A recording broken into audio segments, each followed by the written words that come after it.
Kementerian PUPR memiliki 3 pendekatan mitigasi bencana dalam pembangunan di Ibu Kota Nusantara atau IKN Nusantara, Kalimantan Timur.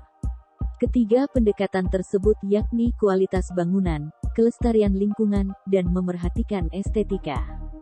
Hal ini diungkapkan Menteri PUPR Basuki Hadimuljono. Diketahui, lokasi IKN Nusantara di Kalimantan Timur relatif aman dari bencana alam. Kendati demikian, mitigasi bencana tetap perlu diperhitungkan dan diprioritaskan.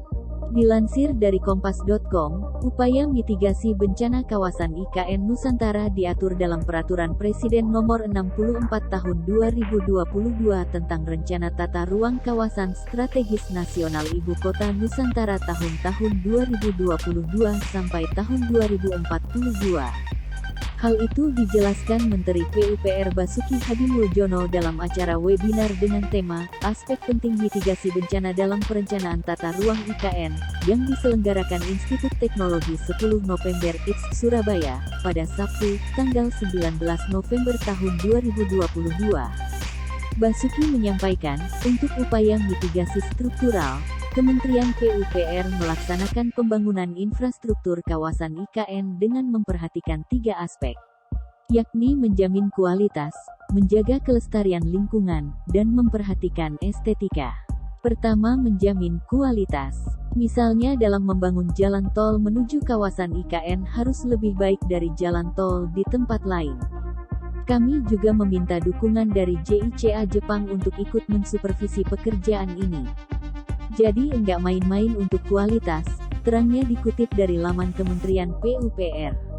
Kedua, dalam menjaga kelestarian lingkungan, Kementerian PUPR melakukan mitigasi potensi bencana longsor. Antara lain dengan mempertahankan ruang hijau lebih dari 75% dari 6.600 hektar luas area kawasan inti pusat pemerintahan KIP. Kemudian memasang sensor monitoring pergerakan tanah, membangun dengan mengikuti topografi dan kontur berondulasi dengan memanfaatkan cekungan untuk embung, serta merancang jalan dengan kemiringan kurang dari 10%. Selanjutnya juga dilakukan mitigasi potensi bencana banjir dan smart water management, dengan menampung air hujan dalam tangki bawah tanah, yang diolah dan dimanfaatkan untuk penyiraman taman, pengurasan saluran dan pembersihan jalan. Ketiga, untuk menjamin estetika lingkungan, pembangunan infrastruktur IKN dilakukan dengan seminimal mungkin menebang pohon. Sebaliknya menanam pohon dengan kanopi lebar luas, menata lanskap dan taman.